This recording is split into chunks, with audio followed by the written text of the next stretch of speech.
18వ తారీఖు రోజు అమావాస్య, ఈ నెల మార్చి 19వ తారీఖు నాడు ఉగాది. ఉగాది రోజు ప్రతి ఒక్కరూ మీ ఇండ్లపైన మీరు కాషాయ ధ్వజం ఎగరవేయాలి. మన హిందూ జాతికి, మన ధర్మానికి, మన సనాతనులకు నష్టన బొట్టు పెట్టి భగవంతుని కైమోడుపు గావించే ప్రతి ఒక్కరి యొక్క బాధ్యత. ప్రతి ఒక్కరి ఇంటి మీద కాషాయపు జెండా ఎగరవేయండి. దాని మీద ఏమైనా సింబాల్స్ ఉండాలనా, హనుమంతుడు బొమ్మ ఉండాలనా, ఓంకారం ఉండాలనా, రాముడు ఉండాలనా, అమ్మవారు ఉండాలనా, అది మీ ఇష్టం. ఏ సింబాల్ లేకపోయినా పర్వాలేదు. భగవా వర్ణం మీ ఇంటి మీద ఎగిరిందంటే భగవంతునికి సిగ్నల్ ఇచ్చినట్లే.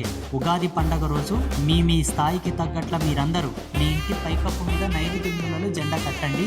ఉగాది పండగ నాడు కాషాయం జెండా కట్టండి. మీ ఇంటికి అనేక లాభాలు. నేను చెప్తా అమ్మవారికి, ఉగాది పండగ నాడు ఎవరెవరు కాషాయం జెండా కడతారో వాళ్ళ ఇంటికి పోయి వాళ్ళ కడపకు చేయి పెట్టి రాని చెప్తా. ఇక్కడ ముగ్గురమ్మలకి మీకే మంచిది. అన్ని విధాలుగా, సామాజికంగా, కుటుంబ నేపథ్యం ప్రకారంగా, ధర్మం ప్రకారంగా 3 విధాలుగా మీకు లాభం.